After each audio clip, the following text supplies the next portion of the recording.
And yes, I'm looking forward to the next topic right now, because good cooling of the LED chips is definitely a must to optimize the performance. And talking about the performance, in addition to cooling the optics, and with that, the selection of materials are of primary importance. So it is definitely essential to optimize the involved materials in the area of radiation. So no matter how powerful a LED chip might be, if the power does not reach the substrate, it's not efficient in the end, right?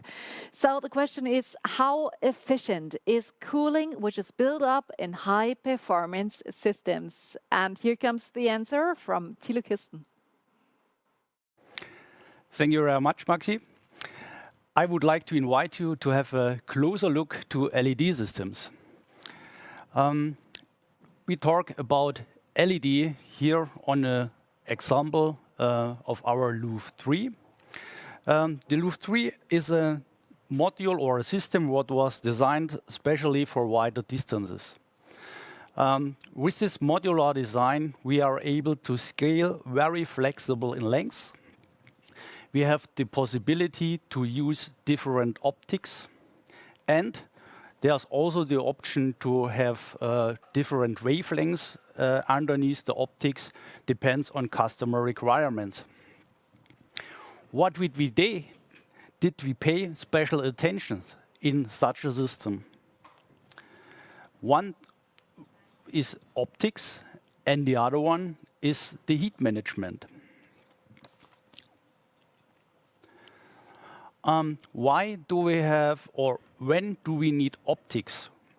The optic is very important if we want to light the guide more to the substrate. Especially if we talk for applications which with wider distances from the module to the substrate, it is necessary to realize this with an optic. Why it is? Here on the graph, you can see a typical emission of a Lambert light source, which is an LED. And you can see there's a really wide angle of emission. In this case, roughly 160, 180 degrees. Such a light source is very efficient in the near field area. And unfortunately, you have a lot of angles with an insufficient light for curing processes. With an optics, it's a very simple ball lens on top of the LED. You can see you receive a much better result to guide the light more to the substrate. This is a simple solution, and you can increase this effect with more complex lens systems. Let's have a look to two samples. On the first one, you can see a system which is equipped without any optics. And the working area is in a very short distance. Such a system could be very powerful in the short distance, in dose and also intensity. On the second example, you can see a more complex system which includes optics. You can find systems with a primary and a secondary optic, or sometimes a combination of both. And here you can see the working area is in much wider distance, and also you have a wider range where you can receive or create proper curing. With an optical system, it's also possible to create a focus point, which is very important if you need a very high intensity on a special distance. This is one of the really big advantages of an optic system. The second one is light forming.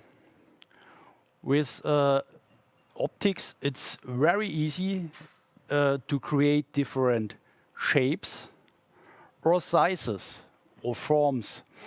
And the picture in the middle is not very seriously, but it's technical-wise possible. If we discuss to form sizes, this could be important for very special requirements. For example, if you have very small zones for display production, things like that. And another advantage is you can create very sharp borders between illuminated area and dark area. And this is a very important aspect for industrial applications. The other aspect, which is very important for us, is an optimal heat management. What is the most important aspect? High performance. That means that the system is very stable over the whole day. A very good product lifetime is the second aspect. It means how works the system over a long period of time. And this third one, and also very important, is the reliability of such a system. Let's have a closer look to this graph. Could I have it a little bit?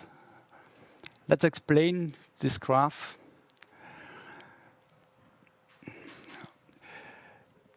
On this graph, thank you. On this graph, we can see a typical curve of a data sheet of a chip manufacturer. And here we can see how the influence of the temperature to the UV output is. With an optimal cooled system, which is in the range of 25 degrees in this figure, we have a UV output of 100%. If we have a rate